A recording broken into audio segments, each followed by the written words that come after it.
Hello, good evening. कैसे हो सभी? आई होप सब एकदम मस्त होंगे। आज हम करेंगे अपना बीपीएससी 101 का यूनिट 4, जिसका मैंने पार्ट 1 आपको करा दिया है, और आज हम पार्ट 2 करेंगे जिसके अंदर हम पूरा चैप्टर खत्म कर देंगे। ठीक है?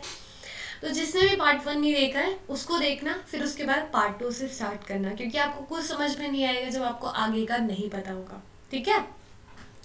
तो हमने पार्ट 1 के अंदर मार्क्सिस्ट समझा था। मार्क्सिस्ट क्या होता है? Introduction, utopian, scientific socialism, evolution, revolution. और हम थे basic principle of Marxism. Marxism के बेसिक प्रिंसिपल क्या होते हैं? डायलेक्टिकल मैटरलिज्म मैंने आपको करा दिया था। हिस्टोरिकल मैटरलिज्म भी हमने कर लिया था। हम थे, आज पढ़ेंगे हम थ्योरी ऑफ सरप्लस क्या होता है, class struggle, revolution, dictatorship of proletariat, communism, theory of alienation, theory of freedom and critical appeal. ठीक है? ये सारे टॉपिक आज हम कवर करेंगे, तो प्लीज़ इन टॉपिक्स को देखकर घबराए ना। बहुत ही इजी और बहुत ही मज़े तरीके से हम करने वाले हैं। ठीक है? तो स्टार्ट करते हैं। ये सारी चीज़ें हम कवर कर चुके हैं। हिस्टोरिकल मैटरलिज्म में ही मैंने आपको कवर करा है। हाँ, आज हम पढ़ेंगे थ्योरी ऑफ सरप्लस। अब ये थ्योरी ऑफ सरप्लस होता क्या है, पहले मैं आपको बताती हूँ सरप्लस क्या होता है। देखो, आप खाते हो डेली 3 रोटी या 2 रोटी। ठीक है? आप 3 रोटी से ऊपर खाते नहीं हो डेली। ठीक है? डिनर में। ठीक है? लेकिन आपके घर में शाम को डिनर में या फिर लंच में कभी भी बने हैं आलू के पराठे। ठीक है? और आपने 6-7 पराठे खा लिए। आपको इतनी भूख नहीं थी, लेकिन आज पराठे बने हैं तो आपने भाई 6-7 खा लिए। आपको इतनी भूख नहीं है, आपके इतने बस की नहीं है खाना, लेकिन आपने ठूस लिए वो। ठीक है? तो वो क्या होगा? सरप्लस। आपको इतनी ज़रूरत नहीं थी, लेकिन आपने अपने ज़रूरत से ज़्यादा जो भी चीज़ होती है उसको बोलते हैं सरप्लस। ठीक है? तो मार्क्स यहाँ पे डेवलप करते हैं थ्योरी को, सरप्लस वैल्यू को, जहाँ पे वो एक्सप्लेन करते हैं एक्सप्लॉयटेशन को। किसके अंदर? कैपिटलिस्ट सोसाइटी के अंदर। वो बोलते हैं कि कैसे जो एक्सप्लॉयटेशन होता है किसके अंदर, जो कैपिटलिस्ट सोसाइटी होती है उसके अंदर, उस चीज़ को वो एक्सप्लेन करते हैं किसके थ्रू? सरप्लस वैल्यू के थ्रू। ठीक है? जो इनकी थ्योरी है, जो हमारे मार्क्स से बड़े इन्फ्लुएंस थे किससे? थ्योरी ऑफ क्लासिकल इकोनॉमिक्स से। ठीक है? इस थ्योरी को हम लेबर थ्योरी ऑफ वैल्यू भी बोलते हैं। क्या बोलते हैं? लेबर थ्योरी ऑफ वैल्यू बोलते हैं।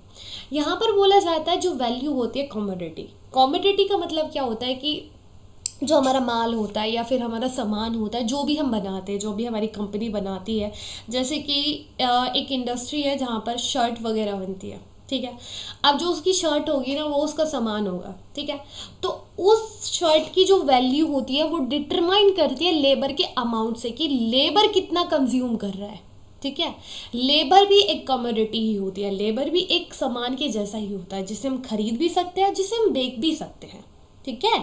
जिसको हम खरीद भी सकते हैं और बेच भी सकते हैं। Other 4 factor of production, 4 factor होते हैं किसके? हमारे प्रोडक्शन के, जिसमें से सबसे ज़्यादा इंपॉर्टेंट होता है लेबर। क्या होता है? लेबर। अगर लेबर नहीं होगा तो जो और फैक्टर होंगे, जो बचे हुए 3 फैक्टर होंगे, वो यूजलेस होंगे, उनका होना बेकार होगा। ठीक है?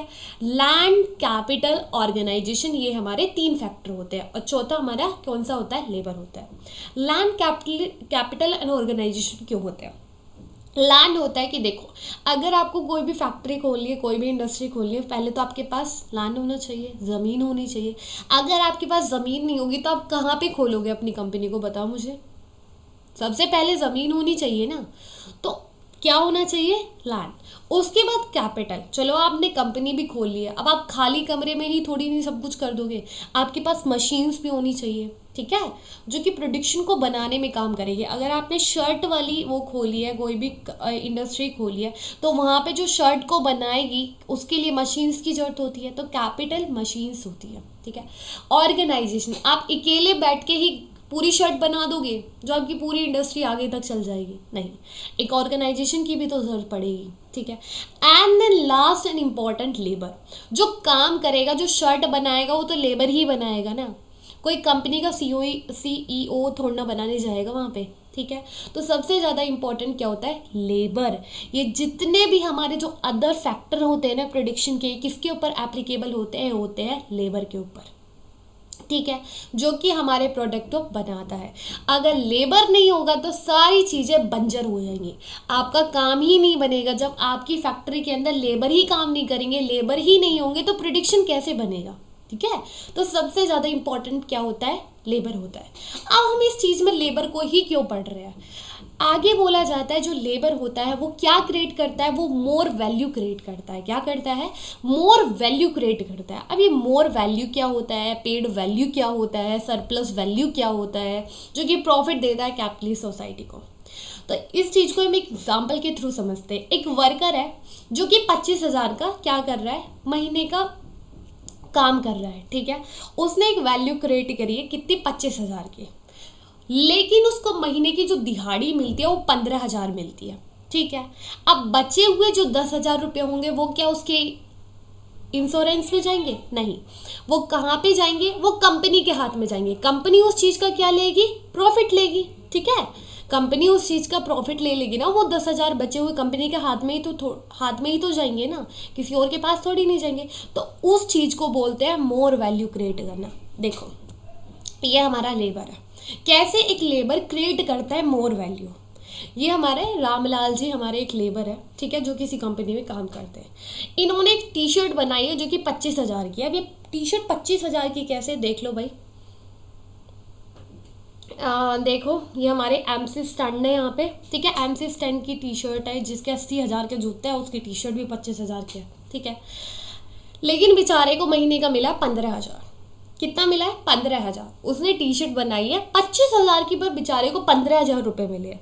बचे हुए 10,000 किसके पास जाएंगे? कंपनी वालों के पास। तो प्रॉफिट किसका होगा? कंपनी का, इंडस्ट्रीज का। तो हमारे मार्क्स आर्ग्यू करते हैं, वो बोलते हैं कि जो हमारी कैपिटलिस्ट सोसाइटी होती है ना, ये क्या करती है? ये वर्कर को एक्सप्लॉइट करती है और इस सिस्टम को क्या करना है? खत्म करना है। ठीक है, तो ये थी हमारी सरप्लस की थ्योरी। ठीक है, आगे चलते हैं क्लास स्ट्रगल। क्लास स्ट्रगल के अंदर क्या होता है? अकॉर्डिंग टू मार्क्स के अकॉर्डिंग बोला गया है हिस्ट्री के अंदर अब तक हित है। तो एक मैंने भी आज ये पहली बार पढ़ा है वर्ड। मैंने अकाउंट भी पढ़ी है, बिजनेस भी पढ़ी है और पॉलिटिकल साइंस भी पढ़ी है, लेकिन ये वर्ड मैंने भी पहली बार पढ़ा है। ठीक है, हित हर तो इसका मतलब होता है अब तक। अब तक जितनी भी हमने हिस्ट्री पढ़ी है उसमें आपको हिस्ट्री के अंदर दो तरह की क्या मिलेंगी? क्लासेस मिलेंगी, जिनके बीच में हमेशा क्या रहती है? एक स्ट्रगल रहता है। क्या रहता है? स्ट्रगल रहता है। सिर्फ प्रिमिटिव कॉम्युनिस्ट स्टेट को छोड़कर। मैंने आपको एक सबसे पहले हिस्टोरिकल मैटरलिज्म थ्योरी के अंदर बताया था प्रिमिटिव कम्युनिस्ट स्टेट, जिसमें हमने हिस्ट्री, ह्यूमन हिस्ट्री की बात करी थी, जहां पर पूरा ऑन करके रखती थी कौन? कम्युनिटी। ठीक है, जहां पर वो अपने आदि मानव वाली जिंदगी हमने देखी थी। ठीक है, तो उसको छोड़कर और जितनी भी स्टेजेस होती है हमारी सोसाइटी की, उसके अंदर आपको हमेशा दो तरह की क्लासेस मिली है, हैव्स एंड हैव्स नॉट। जिसके पास है वो डोमिनेंट क्लास है, जिसके पास नहीं है वो बेचारे डिपेंड है किसके ऊपर? डोमिनेंट क्लास के ऊपर। जो ये एंथोथियाज्म है, ये क्या करते, जो ये और यही चीज क्या करती है? यही चीज विरोध करती है। यही चीज क्या करती है? विरोध करती है, जिसकी वजह से एक्सप्लॉइटेशन होता है। ठीक है, हिस्ट्री के अंदर आपने देखा दो क्लासेस हर एक स्पेयर के अंदर आपको जरूर मिलेगी। ठीक है, स्लेवरी सिस्टम में आपने देखा मास्टर होते हैं, स्लेव्स होते हैं। फिडवलिज्म में देखा आपने, फिडवल लॉर्ड होते हैं, पीसेंट होते हैं। कैपिटलिज्म में आपने बुर्जुआ और प्रोलेटरेट देखे, और हमने स्लेव्स के अंदर पीसेंट और प्रोलेटरेट देखे। ठीक है, हर एक स्पेयर के अंदर हमने दो क्लासेस की बात करी है, जो कि क्या है? हैव्स और हैव्स नॉट में बटी हुई है। ठीक है, हैव्स और हैव्स नॉट में बटी हुई है। अब क्या होता है, जो क्लास है इसके अंदर जो हमारी सोसाइटी है उसके अंदर एक ऐसी वो होती है क्लास जो कि पूरी सोसाइटी को ऑन करके रखती है। ठीक है, मतलब कि जो हमारे जिनके पास है, जो डोमिनेंट क्लास है, वो क्या करती है, दूसरी क्लास को, जो डिपेंड क्लास है, उसको एक्सप्लॉइट करती है। अब धीरे धीरे धीरे धीरे जब किसी को एक्सप्लॉइट किया जाएगा, आप भी किसी इंसान के ऊपर अपनी ठोस जमाओगे, वो इंसान कब तक सहन करेगा? एक ना एक टाइम वो इंसान भी रिएक्ट करेगा। तो ऐसे ही जब हमारी हिस्ट्री के अंदर लोगों को एक्सप्लॉइट करा जा रहा है, वो एक टाइम पर आकर क्या करना स्टार्ट कर देंगे, स्ट्रगल करना स्टार्ट कर देंगे। तो इसी को बोला जाता है क्लास स्ट्रगल। जब किसी इंसान को दबाया जाता है और वो क्या करना स्टार्ट कर देते हैं, उस चीज़ का विरोध करना स्टार्ट कर देते हैं। तो हमने देखा कि हिस्ट्री के अंदर हमको क्या दिखते हैं, क्लास स्ट्रगल दिखते हैं। दो जो किसके अंदर मिले हमें, दो उसके अंदर मिले हैं, दो सेक्शन के अंदर मिले, एक डोमिनेंट क्लास और एक डिपेंड क्लास, ठीक है, जिसको हैव्स और हैव्स नॉट बोला जाता है। आया समझ में? आगे चलते हैं। आगे बोला जाता है रिवॉल्यूशन, क्रांति। अब क्रांति कैसे होती है? हमने देखा क्लास स्ट्रगल चल रहा है। अब क्लास स्ट्रगल, एक विरोध कर रहे हैं, किसी चीज़ को लेकर हम विरोध कर रहे हैं, भाई तू मान जा, बस चुप हो जा, बहुत हो गया तेरा, अब बस, इससे ज़्यादा नहीं होगा। हम मतलब विरोध करे जा रहे हैं, लेकिन वो इंसान मान ही नहीं रहा है। तो धीरे धीरे धीरे हम क्या करेंगे, रिवॉल्यूशन, अब क्रांति पर आ जाएंगे, अब अपने असली रूप में, भयानक रूप में आ गए हैं, ठीक है। अब जो क्रांति होती है ना, उसके जरूर चेंजेस मिलते हैं। जो हमारी क्लास स्ट्रगल होते हैं, जो हम विरोध करते हैं, वो ज़्यादा टाइम तक चल रहे होते हैं, ठीक है, काफ़ी टाइम तक हम विरोध करते रहते हैं। लेकिन जो रिवॉल्यूशन होता है, जो क्रांति होती है ना, वो थोड़े टाइम के लिए होती है। उसका जो रिजल्ट होगा वो अच्छा होगा बुरा होगा, वो थोड़े टाइम बाद ही पता चल जाता है। लेकिन जो रिवॉल्यूशन होता है वो क्या होता है, वॉयलेंट होता है, ठीक है। विरोध तो हम हंस के भी कर सकते हैं, रो के भी कर सकते हैं, लेकिन जो क्रांति होती है भाई, वो तो वॉयलेंट तरीके से ही होती है, ठीक है। मार्क्स का कहना है जो रिवॉल्यूशन है ना, वो काफ़ी ज़रूरी होती है सोसाइटी में चेंज लेके आने के लिए। क्या होती है, बहुत ज़रूरी होती है सोसाइटी में चेंज लेके आने के लिए। यहाँ पर बोला जाता है कि हिस्टोरिकल स्टेज में हमने देखा कि जो फिडवर रिवॉल्यूशन हुआ था, फिडवर रिवॉल्यूशन हुआ था, वो क्या कर रहा था, वो स्लेवरी सिस्टम को ख़त्म कर रहा था, ठीक है। बुर्जुआ का रिवॉल्यूशन देखा था, वो फिडवलिज्म को ख़त्म कर रहा था। प्रोलिटरेट का जो रिवॉल्यूशन था, वो ख़त्म कर रहा था कैपिटलिज्म सिस्टम को, ठीक है। हर एक स्पेयर में जितने भी रिवॉल्यूशन है, जितनी भी क्रांति अब तक हुई है हमारी सोसाइटी के अंदर, वो क्यों हुई है, चेंज करने के लिए। रिवॉल्यूशन हमेशा क्या करता है, जो कंट्री के अंदर मिसमैच है, सॉरी, जो सोसाइटी के अंदर मिसमैच है, उसको ख़त्म करता है, ठीक है। क्रांति हमेशा जो सोसाइटी के अंदर मिसमैच है उसको ख़त्म करती है, उसको एंड करती है। तो ये था हमारा रिवॉल्यूशन। आगे चलते हैं, डिक्टेटरशिप ऑफ प्रोलेटरेट। अब क्रांति हो गई है, ठीक है। अब तक जिन लोगों को दबाया गया है, अब उनके हाथ में पावर आ चुकी है।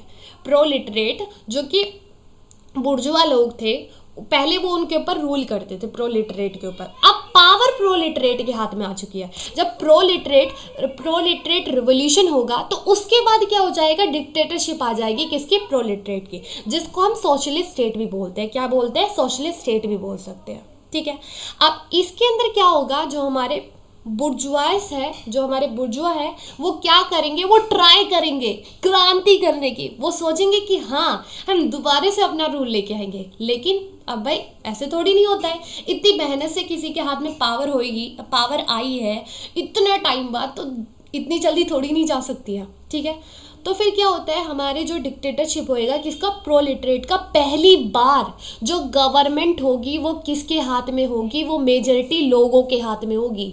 पहली बार जो मेजॉरिटी होगी वो किसके अगेंस्ट होगी, मिनॉरिटीज़ के अगेंस्ट। क्या होगी, मिनॉरिटीज़ के अगेंस्ट। मार्क्स बोलते हैं कि अगर डेमोक्रेसी का मतलब रूल ऑफ द मेजॉरिटी होता है ना, तो मेरे लिए जो प्रोलिटरेट स्टेट है ना, वो सबसे ज़्यादा मोस्ट डेमोक्रेटिक स्टेट होगी।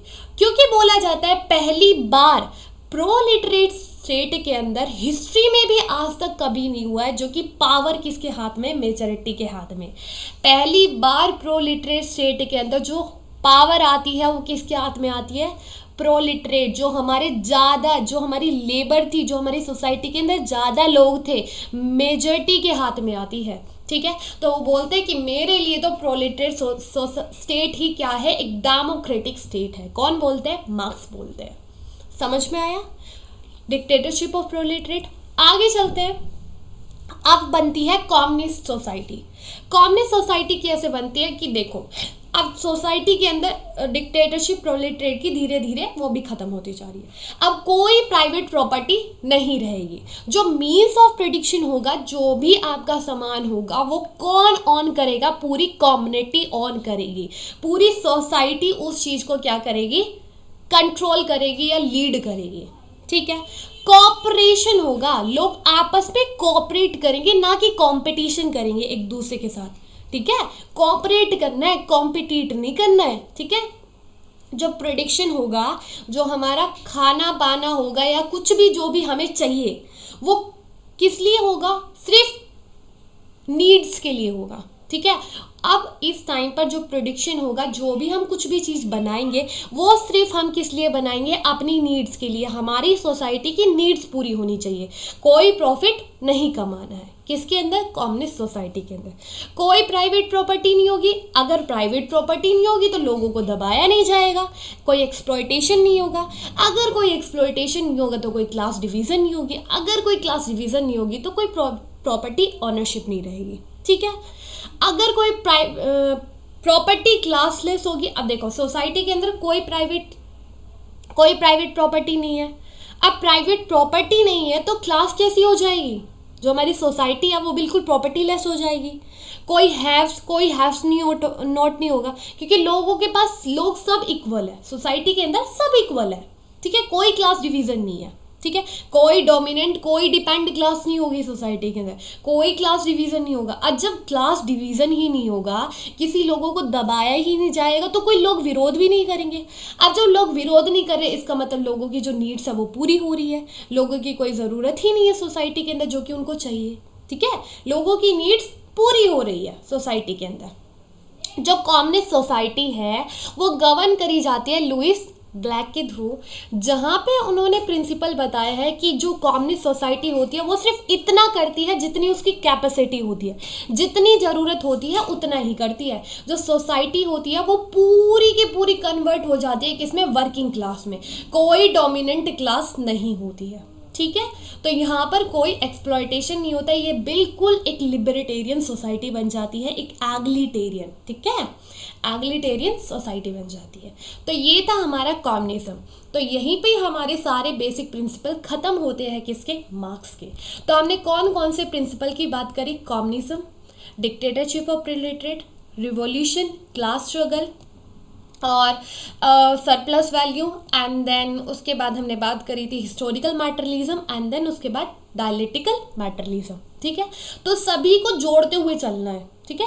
जब तक आप एकदम से जोड़ते हुए चलोगे ना, डायलेक्टिकल के बाद हिस्टोरिकल के बाद थ्योरी ऑफ सरप्लस, थ्योरी के बाद class struggle and revolution and dictatorship proletariat and communism. ठीक है। सबको एक साथ लेकर चलना है और ये काफ़ी इंपॉर्टेंट है। ये आपका 20 मार्क्स का क्वेश्चन आ सकता है पेपर में। तो इसको हल्के में नहीं लेना, इस टॉपिक को। ठीक है। तो प्लीज़ ज़रूर इस चीज़ को याद करके जाए। ठीक है। आगे चलते हैं। आगे क्या है? अब आती है हमारी थ्योरी ऑफ एलिनेशन। एलिनेशन की थ्योरी क्या है? जो ये थ्योरी है ये बहुत ही इंपॉर्टेंट है मार्क्सिज्म के कॉन्सेप्ट के लिए। क्या है? बहुत ही ज़्यादा इंपॉर्टेंट है। जो कॉन्सेप्ट है किसका? एलिनेशन का। ये बहुत ही पॉपुलर था। ठीक है। बहुत ही पॉपुलर हुआ था जब हमारी पब्लिश की गई थी मैन्युस्क्रिप्ट्स। ठीक है। जो मैन्युस्क्रिप्ट को पब्लिश किया गया था। तो यहाँ पर मार्क्स ना 4 लेवल बताते हैं एलिनेशन के। एलिनेशन का मतलब होता है आइसोलेट हो जाना, बिल्कुल अलग हो जाना, चीज़ों से बिल्कुल नाता रिश्ता छोड़ देना। पहली बार हमारे जो मार्क्स होते हैं वो क्या बोलते हैं? वो बोलते हैं कि जो इंसान होता है ना, वो अपने काम में इतना बिजी हो जाता है कि वो उस चीज़ को करते करते फ्रस्ट्रेट होने लगता है। ठीक है। आप उसको नहीं पता उसको क्या करना है, कैसे करना है, उसको कुछ मालूम नहीं है। ठीक है। दूसरा वो बोलते हैं कि अब क्या होता है, सेकंड जो हमारा पर्सन है वो काम में इतना बिजी हो चुका है कि अब वो धीरे धीरे नेचर से भी क्या होता जा रहा है? दूर होता जा रहा है। अब मुझे ये बताओ, अगर कोई भी पर्सन है, मेरे से बोला जाए कि भाई तुमको यूट्यूब पे 4-5 वीडियो बनानी है पूरे दिन में, मेरे को एक वीडियो बनाने में पूरा 4 या 3 घंटा भाई ज़रूर लगता है, पूरा 3 या 4 घंटा तो मेरे को पक्का लगता है। अब जब मेरे को 4-5 वीडियो बनानी पड़ेगी पूरे दिन में, तो मेरा पूरा दिन तो इसी में चला जाएगा। अब मैं बिल्कुल फ्रस्ट्रेट हो जाऊंगी, मेरे को नहीं पता क्या करना है, कैसे करना है, ठीक है। अब मेरे पास मैं इतना बिजी हो चुकी हूँ कि मेरे को नेचर से कोई मतलब नहीं है, बाहर हवा चल रही है, बारिश चल रही है, कोई मतलब नहीं है, ठीक है। अपना काम में बिजी हूँ, ठीक है। अब मैं इतना काम में बिजी हो चुकी हूँ कि जो दूसरे पर्सन है, जितने भी मेरे कांटेक्ट में है लोग, उनसे मेरा कोई रिश्ता नाता नहीं रहा है, ठीक है।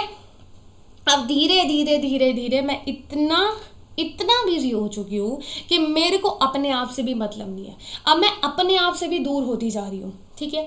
लिटरेचर, आर्ट, यूट्यूब की दुनिया से भी काफ़ी चीज़ें होती है जो कि हमको खुशी देती है। भाई मेरे को पेंटिंग बहुत पसंद है, ठीक है, पेंटिंग करने मेरे को बहुत पसंद है। अब मैं इस चीज़ को भी छोड़ दूंगी क्योंकि मैं इतना बिजी हो चुकी हूँ वीडियो बनाने में, ठीक है। तो यहाँ पर बोला जाता है कि हम अपने आप से भी क्या होते जाते हैं, अलग होते जाते हैं। पहले इंसान अपने काम में बिजी हो जाता है, ठीक है, धीरे धीरे वो नेचर से अलग होता है, फिर उसके बाद वो नेचर से अलग होने के बाद दूसरे इंसानों से अलग हो जाता है। जब वो दूसरे इंसान से अलग हो जाता है तो फिर वो धीरे धीरे अपने आप से भी अलग होने लगता है। तो ये थी थ्योरी हमारी एलिनेशन की, जिसमें मैंने अपने आप को ही डुबा लिया था। तो इससे बाहर निकलते हैं, ठीक है, आगे बढ़ते हैं थ्योरी ऑफ फ्रीडम। हम थोड़ी सी फ्रीडम ले लेते हैं। तो यहाँ पर हमारी जो मार्क्स है उनकी बिंदुक सीधे कैपिटलिस्ट सोसाइटी के ऊपर है। किसके ऊपर? Capitalist society. मतलब भर के इन्होंने उस चीज को अगेंस्ट रहे हैं, उनको क्रिटिक्स करा है। किसको? कैपिटलिस्ट सोसाइटी को। यहाँ पर ये बोलते हैं कि देखो भाई, इंसान की जो ह्यूमन फ्रीडम होती है, मतलब जो अगर तुमको फ्रीडम चाहिए ना, पहले तो इस कैपिटलिस्ट सोसाइटी को हटाओ। कैपिटलिस्ट सोसाइटी के अंदर हमेशा अपोज्ड होती है फ्रीडम, मतलब बिल्कुल अपोज्ड होती है। कौन? Capitalist society. किसके अपोज्ड? फ्रीडम के अपोज्ड, ठीक है। इन्होंने बोला हमको नेचर से क्या करना चाहिए, नेचर से कनेक्ट रहना चाहिए और सीखना चाहिए, ठीक है। तो यही समझना है, ये इतना इंपॉर्टेंट नहीं था, मेरे को तो ये इंपॉर्टेंट नहीं लगी और ना ही इससे कोई क्वेश्चन आने वाला है, ठीक है।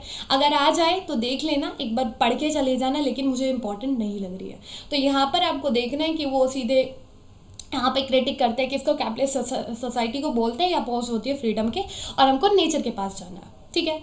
आगे चलते हैं। क्रिटिकल अप्रेवल। अब जो हमने इतने बड़े बड़े प्रिंसिपल पढ़े, इतने बड़े बड़े सपने बनाए, अब देखो वो कैसे चूर हो जाते हैं, एकदम से ही सब कुछ क्या हो जाता है, बिल्कुल चूरम चूर हो जाता है, ठीक है। अब देखो कैसे दुनिया बदलती है, ठीक है। अब हमारे मार्क्स को इतने बड़े उन्होंने प्रिंसिपल दे दिए कि हमको एक पार्ट के अंदर वो ख़त्म नहीं हुए हमसे, मुझे दूसरा पार्ट बनाना पड़ा है।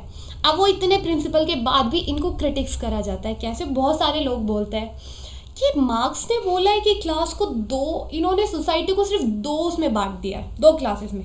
एक के पास है, एक के पास नहीं है। क्या है? एक के पास अपना ज़िंदगी गुजारने के लिए सब कुछ है और एक के पास नहीं है, ठीक है, ठीक है।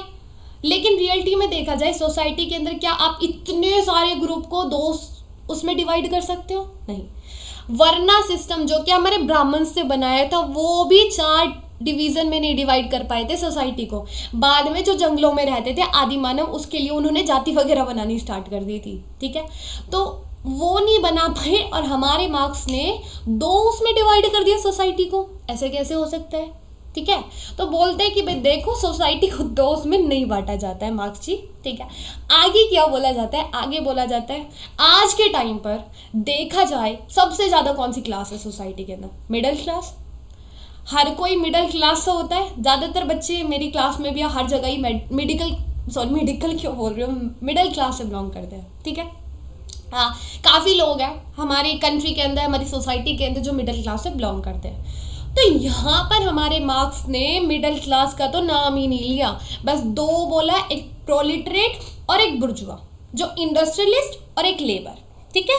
एक लोगों के पास बहुत कुछ है और एक लोगों के पास, बेचारे के पास कुछ भी नहीं है, ठीक है। लेकिन अगर देखा जाए आज के टाइम पर जो मिडिल क्लास है वही बढ़ती जा रही है, वही स्ट्रेंथ होती जा रही है। और हमारे मार्क्स ने क्या बोला था? मिडिल क्लास क्या हो जाएगी? मर्ज हो जाएगी प्रोलेटरेट के साथ। देखा जाए तो वो तो बढ़ती जा रही है, इंक्रीज होती जा रही है रियलिटी में, है ना। तो इस चीज़ को भी क्रिटिक्स करा जाता है, किसके थ्रू? क्रिटिक्स के थ्रू। किसको? मार्क्स को। आगे बोला जाता है, मार्क्स का कहना था कि कैपिटलिस्ट सोसाइटी धीरे धीरे धीरे धीरे कम होती चली जाएगी, लेकिन देखा जाए आज के टाइम पे क्या हो रहा है, उसके अपोजिट हो रहा है। कैपिटलिस्ट सोसाइटी तो बढ़ती जा रही है। क्या हो रही है? बढ़ती जा रही है। मार्क्स ने कहा था कि जो कैपिटलिस्ट सोसाइटी है वो एक टाइम पर बिल्कुल खत्म हो जाएगी, वो रहेगी ही नहीं, दूर दूर तक भी नहीं दिखेगी कैपिटलिस्ट सोसाइटी। लेकिन ऐसा हुआ? कैपिटलिस्ट सिस्टम खत्म हुआ? आज के टाइम पे भी यूएसए, सारी यूरोप की कंट्रीज कहाँ पर है? कैपिटलिस्ट सोसाइटी ही तो है। देखा जाए रियलिटी में सोशलिस्ट सोसाइटी खत्म होती जा रही है, जो सोशलिस्ट सिस्टम है वो खत्म होता जा रहा है, ना कि कैपिटलिज्म सिस्टम। पहले हमारी जो कंट्री थी, हमारी इंडिया, वो क्या थी? पहले कंट्रोल गवर्नमेंट का था, लेकिन आज देखा जाए एमएनसीज का ज़्यादा कंट्रोल है। आजकल लोग प्राइवेट सेक्टर में ज़्यादा भागते हैं, ठीक है। तो कैपिटलिस्ट सिस्टम बढ़ता जा रहा है, ना कि सोशलिस्ट सिस्टम, ठीक है। सबसे ज़्यादा दोबारा से इनको बेचारे को रुआ दिया। आगे चलते हैं। मार्क्सिज्म थ्योरी में जो हमने पढ़ा, best economics economics economics economics के अलावा कोई फैक्टर नहीं था। क्या सोसाइटी को चेंज इकोनॉमिक्स के थ्रू ही किया जा सकता है? बताओ मुझे। और भी तो अदर फैक्टर है जो इम्पोर्टेंट है सोसाइटी को चेंज करने के लिए, ठीक है। आप इकोनॉमिक्स से आगे भी तो चलो। मार्क्स पॉलिटी है, सोसाइटी है, मोरलिटी है, और भी तो है। तुम सिर्फ इकोनॉमिक्स से ही बदलोगे सोसाइटी को? नहीं। इकोनॉमिक फैक्टर के अलावा इन्होंने किसी और चीज़ की बात नहीं करी है। किसने? मार्क्स ने, ठीक है। तो ये सारे हमने क्रिटिक्स पढ़े किसके? मार्क्स के। आई होप आपको ये चैप्टर समझ में आया होगा। यहीं पे हमारा ये चैप्टर ख़त्म होता है। तो मिलते हैं नेक्स्ट लेक्चर के अंदर। तो ऐसे ही पढ़ते रहे, आगे बढ़ते रहे। All the very best. Thank you so much. अगर किसी को भी क्लास की पीडीएफ चाहिए तो वो टेलीग्राम पर मिल जाएगी, ठीक है।